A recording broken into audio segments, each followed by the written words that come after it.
Tonight on Free Minds TV, we'll be discussing red light cameras, plus a deaf man contesting his innocence in Texas. We'll also be discussing another guy who managed to injure his groin. That plus a whole lot more coming up tonight on Free Minds TV.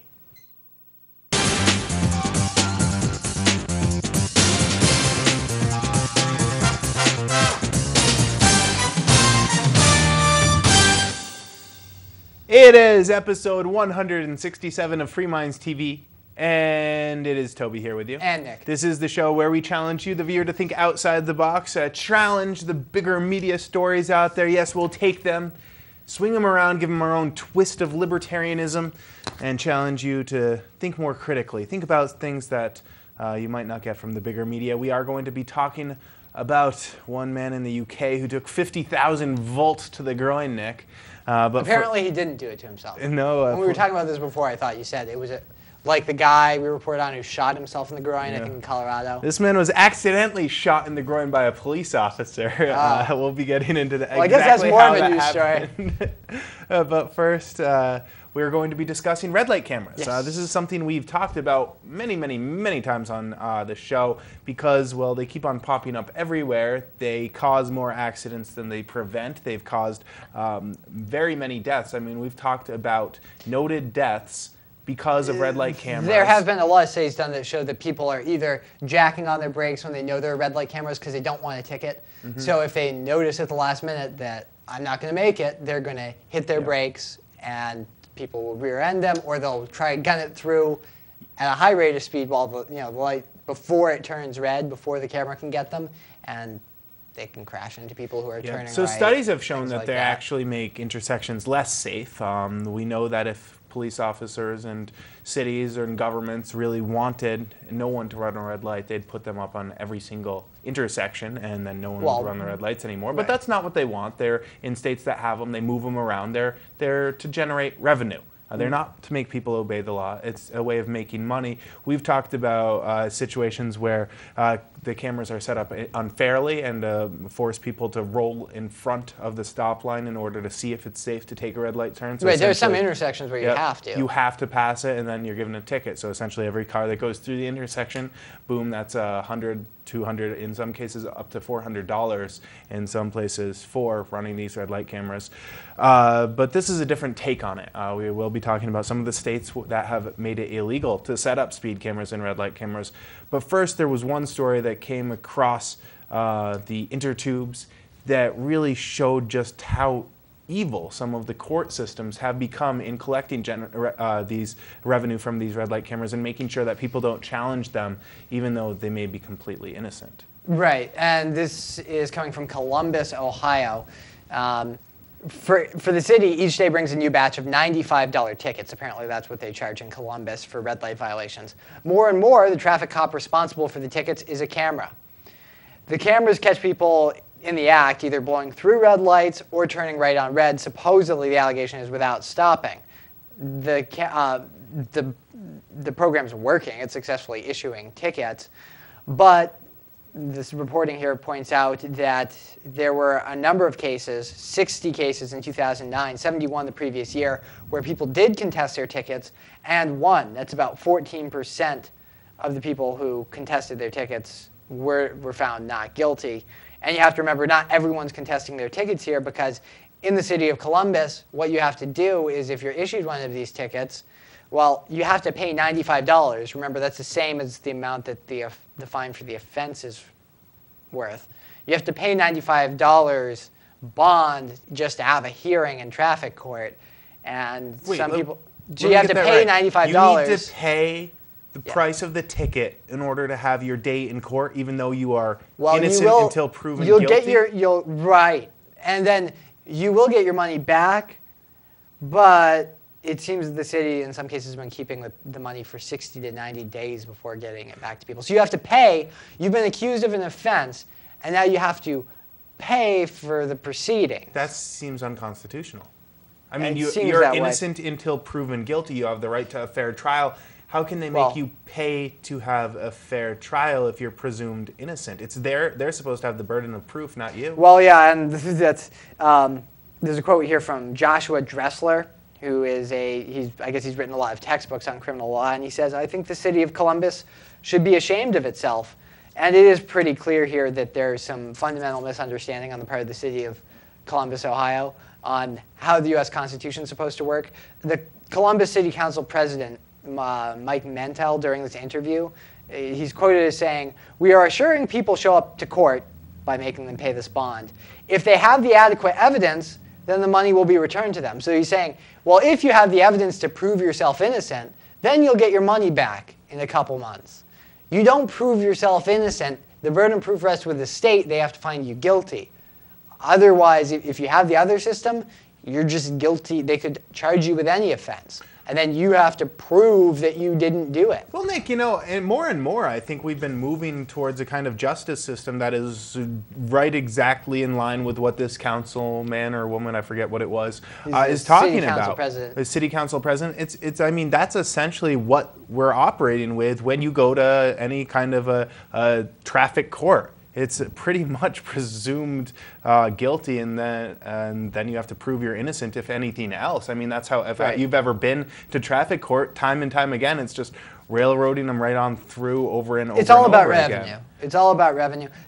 I just want to be fair here. The city councilman here, Mike Mentel, he did reverse his position after the reporter brought some of these cases to light, as far as the paying money up front just to have a hearing. So he reversed his position, but just to be clear, the city ordinance is still in effect. So right. He didn't actually reverse the policy. Yeah. He just reversed his wording around the policy. And to point out just how much this is about revenue, the city of Columbus's deputy public safety director points out that there are benefits to this system and that red light tickets don't cost drivers any points against their license.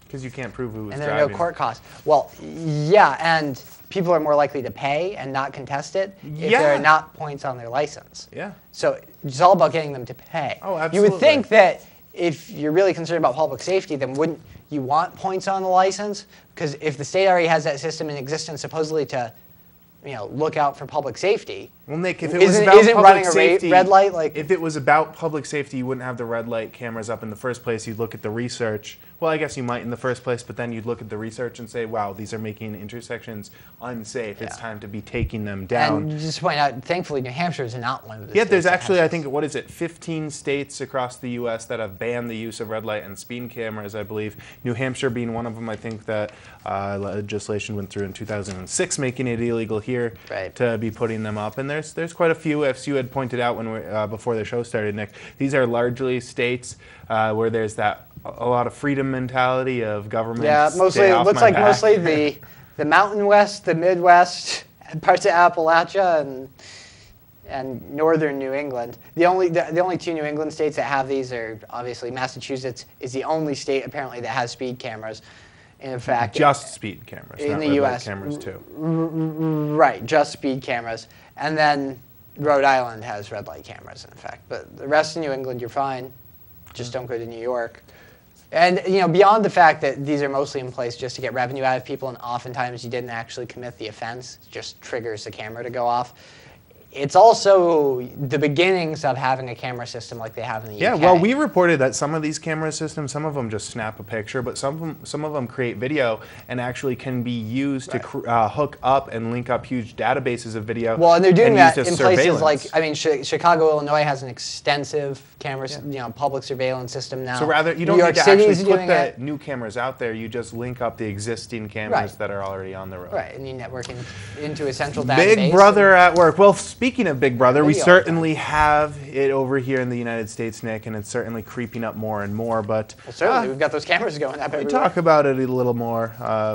There's a few more years down the line in the UK, and one thing every good UK cop has nowadays, as more and more they do here in the United States too, is a taser on their belt, and ready to tase anyone who does not follow orders by a police officer. And this could happen in really any Western culture at this point, but it makes me feel good to pick on the UK every now and then. All right, every show, at least once a show, I've got to hit him where it hurts. All right, a man threatening to sue police after an officer accidentally discharged 50,000 volts of electricity into a man's groin. Peter Cox, Peter Cox, 49, was on duty on his way to landscaping work at a home of a friend when he noticed that a police patrol car was following him. He pulled over outside his friend's house, who he was going to be doing work for, outside of Bridgewater, Somerset. But after a short conversation with a police officer, he collapsed on the ground, clutching his groin.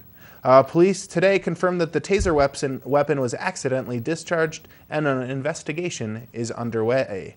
Eyewitnesses say that the male officer pointed the taser gun at Peter Cox for more than 20 seconds before lowering it and then firing it into Peter Cox's groin. But the weapon discharged accidentally, said the police officer. He did not do it on purpose. Now, the taxpayers can probably look to pick up the bill for this police officer's incompetent, because you can bet your money that he's going to be having that immunity thing that government workers get, so that they're immune from actually having to pay for their stupidity and shooting people in the groin with 50,000 volts of electricity. It should be noted here, the reason the police car was following him in the first place is because they were checking up on his insurance information. They thought that he didn't have proper insurance on the car. Once again, is this the government's job? I say no. It did turn out that Peter did have insurance after all, so there was no incident whatsoever for the police to be following them at all. That's all. Another reason why we don't need to be... I would point out that most tasers are designed to actually fire the electricity through your groin as well. They fire a couple of cables, so when they are used correctly... Say again? See, most tasers, if you're talking about the ones that actually launch cables... Yeah, this is what we're talking about. You need to here. create a circuit. It's not just one line. There's actually a couple one of hit him in the groin and the other one hit him in the ankle. Okay. See, the top line has been the groin in this case, but they're actually designed for if you're aiming at somebody's chest, the top line's supposed to land somewhere in your center mass, and the bottom line's supposed to land, if you're using it at the right range, somewhere about your groin. Well, these are designed to hit you in the groin? More or less, yeah. They're designed to hit you in that general area. They're not that accurate. Oh. But that's the whole idea, is that you need a circuit, and if you're going to incapacitate I thought they could just be somebody, right next to each other. Oh, you need well, it they far could be, apart. but they could be, but further it's apart, not going to be the as more effective. zappage you've got. Right, and if it's running straight through your groin. Because if it's just right, like here, it's just my arm being electrocuted. But Well, if I've got right, yeah, one in the neck and one in the foot, it's my whole body. Yeah, It's a that big would circuit. that would be more effective. So they are kind of designed to throw See, an that's the thing. actual And wire around into I don't soft like them. spots. We've reported on there have been hundreds and hundreds of deaths caused by tasers because they're really while not they're touted non-lethal, as but- non-lethal, they are lethal in some cases. Right, they should. I mean, you really should refer to them as less lethal Right. weapons. They have obviously you're a lot less. If you're going to shoot somebody with a gun and you'd rather not kill them, then it's probably preferable that you use a taser because the odds of killing them are far lower. But there's still a chance that they could die. I do like the idea of using them before a gun. The problem is it's coming to the point that police officers are routinely starting to use them for non-compliance rather than when there's a true threat, and to use them to make people comply with a given police order rather than use them to instead of lethal force. And that's when originally when they came out, it was touted that these are instead of lethal force, and now it's a compliance tool. Right, and it's actually, I mean, if anybody bought a law enforcement officer, I mean, to my mind, it's illegal when they do it too, because there's not a reasonable justification for them to use that much force when it's just being used as a compliance tool. And it's a felony in many jurisdictions to use a taser without, if you're not using it for defense, if you're just using it because you're pissed off at somebody, which is what a lot of these cases where they're being used as compliance tools boil down to. It's basically, you might as well have police officers going around and poking people with cattle prods. What are you talking about, Nick? They're enforcing the law. And obviously the not law all, needs to be enforced, and if people disobey police officers, all of society will start to crumble down. Obviously, some officers cattle prod us. Obviously, I'm sure there's some people who make that argument. Obviously, some officers are better than others. There's all sorts of people watching out there right now that are saying that same exact argument that I just said. It's running through their head. Yes, you need to comply, or else you get zapped. Thankfully, not all police think that Some way. of them actually think I should sit in a cage just for challenging the very thought thereof. If you'd like to email us, we'd love to hear from you. fmtv@freemindsmedia.org. You are not the people we're trying to reach. No, I'm not trying to reach you, you little white-haired bat. I'm sure there's some. You're upset with me no matter what I say. I'm sure it's all generational. I'm sure I've met some younger people who do not like us at all. Well, that's true too. We've got quite a few enemies out there, but we've got some nice followers as well. I think it's really like probably 10% of the population really hates us. The ones that 10% might like us, and then the rest of you just I think don't know that what to do. 5% of them don't understand what we say. They really don't. They don't know what to make of it. 5% of them really don't understand us, so they hate us, and then another 5% do understand what we're saying, but and it challenges right. their worldview, and they really hate us for that. All right, when we come back, we're going to be talking about a deaf man who didn't understand a police interrogation or something, and ended up spending quite some time behind bars before he may be actually getting out for a serious crime down in Texas, as well as protecting Christmas trees. Do we need to call in the Secret Service, Nick? We just might. All right, we'll be getting into that and a whole lot more. Stay tuned. This is Free Minds TV. I'm Sam with OTN, and you're watching Free Minds TV, one of the few media sources that asks you to think for yourself.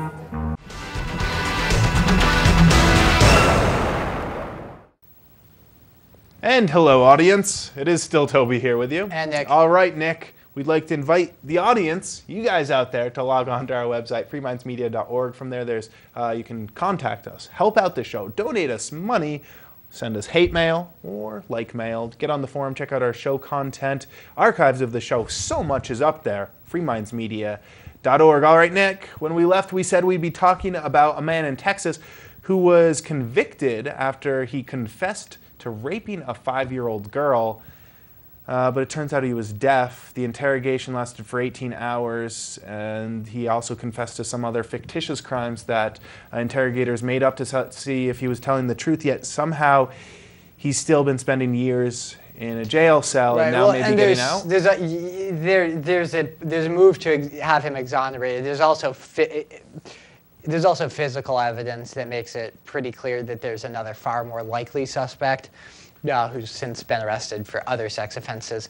This is coming from Dallas. Through a sign language interpreter at the Dallas County Jail, Stephen Brody admitted to all sorts of crimes, except for the one that put him behind bars for 10 years, which was a sexual assault on a 5-year-old girl. And there was no eyewitness identification made. There's no. It sounds like basically the whole case, because there was no physical evidence that ever tied Brody to the crime. The entire case was based on this confession, a very, very questionable confession. A fingerprint at the crime scene matches another man convicted in the sexual assault of a child. Brody's confession came after 18 hours of questioning and included admissions to fictitious crimes made up by investigators to test his credibility. Also, so he lied. The investigators know he lied during the course. He admitted to things that he did not do during the course of the interviews. Also, Brody is deaf and doesn't speak clearly, but police did not use an interpreter for about half of their interviews, so they were with the guy for about 9 hours, trying to talk to a deaf guy who did not have someone there who could, there was no one to interpret from signs. How did they know what he was confessing to? He can sort of speak, but it's, yeah, but how could he understand was he lip reading this whole 9 hours Probably. and confessing to things? So, yeah, that sounds reliable, right? That sounds very reliable. I want people to know that I'm not a bad person, said Brody 38, straining to be understood. He is deaf, as he signed and spoke in a recent interview. I want to be a law-abiding citizen. And he may get his chance. I guess there's a Dallas County public defender who's trying to get him exonerated with new evidence that's come about since his original conviction.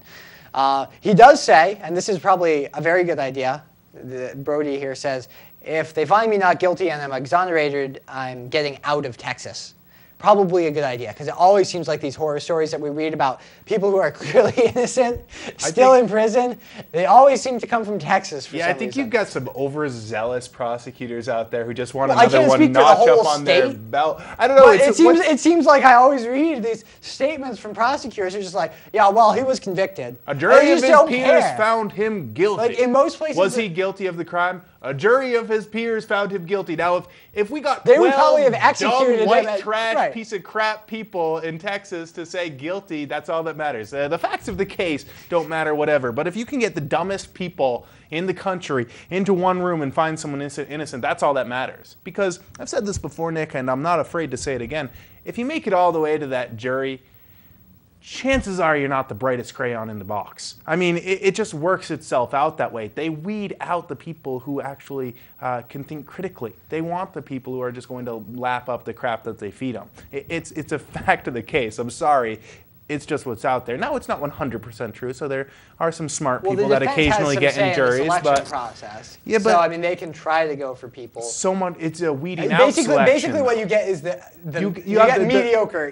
Basically, what they try to do, at least in high-test cases, I don't think they care as much about petty misdemeanor things that eventually go to trial. But when they're actually taking jury selection seriously, what they'll try to do is the defense will try to eliminate. They get so many eliminations, they'll try to take the people out of the jury pool who are the most likely to convict, in their opinion, at least in that particular case. And then the prosecutor will try to get the people who are most likely to acquit.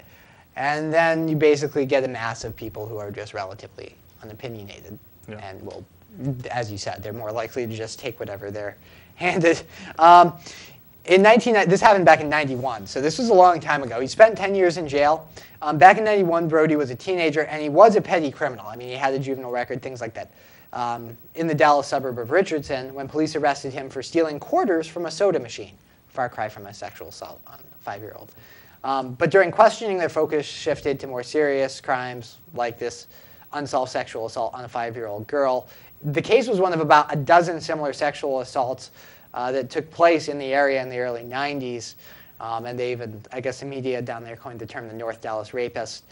And after 18 hours of questioning spread out over 14 days, Brody says he basically just gave up and admitted to the crime.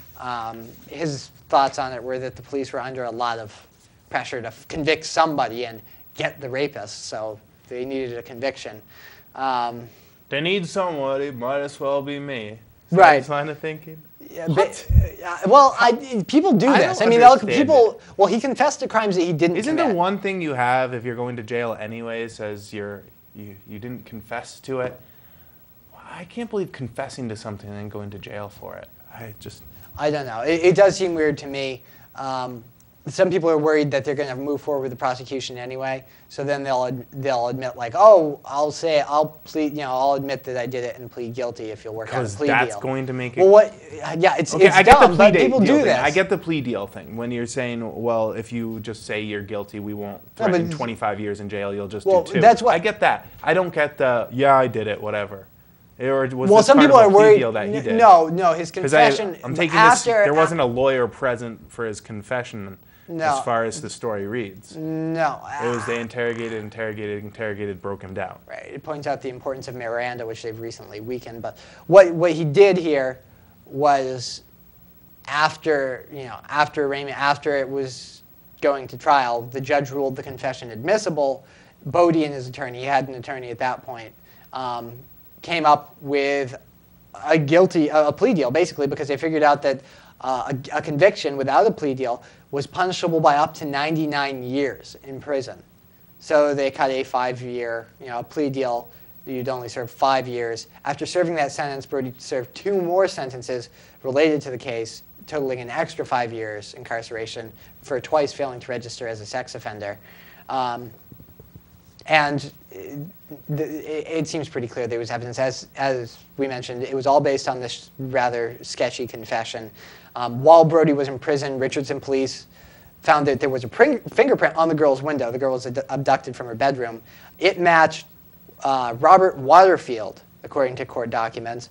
Waterfield was never charged in that string of sexual assaults that took place in the early 90s, although he was a strong suspect. And he was later convicted in April 1994. He pled guilty to the sexual assault of a 15-year-old girl and received 10 years probation. He was eventually sentenced to 10 years in prison for violating his probation, and he's now free and working in the area, apparently. but it seems pretty clear. Also, they point out there were 2 hairs found that were not the girl's on her pillow. They didn't belong to Brody. They don't know whether they matched Waterfield. The issue here is the motivation behind some of the prosecutors. I mean, what is the motivation? Is it just have another chip in the notch so come in election season you can say, I got this many people behind bars, or is it to actually put guilty people behind bars? And more, it seems like there's sometimes this motivation to just get a conviction. Who cares even when if it's it seems, a rightful conviction? The thing is, even when it seems fairly clear-cut that somebody did not commit the crime, you have to remember what DAs are doing, since in many parts of the country they are elected. What they're doing is they're balancing, well, what are the political risks, if you're weighing it as a political decision, what are the political risks of keeping an innocent guy in prison for rape and just saying, there's not enough evidence to release him. He could still be a danger. He was convicted by a jury of his peers. Versus the risks of releasing somebody who really appears that there's new evidence that makes it look like he didn't do it. What if he turns out that he is a rapist? On the off chance that he is, that can be disastrous politically. It's happened before. But it would seem to me that in a case like this, the entire conviction was based on one guy's confession. He was confessing to other crimes he didn't commit, and all the physical evidence that was gathered after the fact points to another convicted sex offender. Yeah. It seems unlikely that he actually committed the crime. I guess I wasn't there, so I can't say for sure. I'd love to talk about it a lot longer, but we're running out of time, and I've got to get to this last story, Nick. It's an important one coming out of Washington, GAWalker.com reporting. The Capitol Christmas tree selected may require Secret Service protection. Funny headline, isn't it? The Capitol has selected the 2010 National Christmas Tree from a Wyoming forest! Exclamation point. Park rangers, however, are worried about vandals cutting down the tree and, quote, must figure out how to obscure its exact location within the 3.4 million acre park. I think the fact that it's a tree in a forest might do the trick. Yeah, there's millions of other trees disguising its existence. How would you know? Okay, first of all, let's just go cut down the whole. Some terrorist is going to go try to blow up the national Christmas tree, as if we couldn't replace it anyway. Why do they need a Christmas tree? That sounds like a waste of money. Why do they need one that's trucked across the country from Wyoming? And I hope it's a joke that they're going to be using some kind of real security or Secret Service protection around this. I'm guessing it's a joke, but no matter what, this is costing thousands and thousands and thousands and thousands of dollars to put a Christmas tree on this United States Capitol. I know there's some people that'll be upset with the whole separation of church and state issue. I don't really care about that. What I'm upset about is the tax dollars, Nick. Nick, how are they spending our tax dollars on this? Don't they have a pine tree that's planted there? Like, couldn't they just like pick one of? Isn't there? They need the grandest fir in all of the country. Couldn't they just put some lights around one of the shrubs in front? I mean, there's some trees Nick, around there's there. a national Christmas tree light. Yeah, it could be the national Christmas tree. They could just throw some Christmas lights on a tree that's planted in Washington, D.C. We can't debate it any longer. We're out of time. We'll have to get the responses by email, fmtv@freemindsmedia.org. Freemindsmedia.org is the website. Archives, radio show. There are ways to contact us, ways to help the show. Until next week, it's been Toby here with you. And Nick. Have a good one.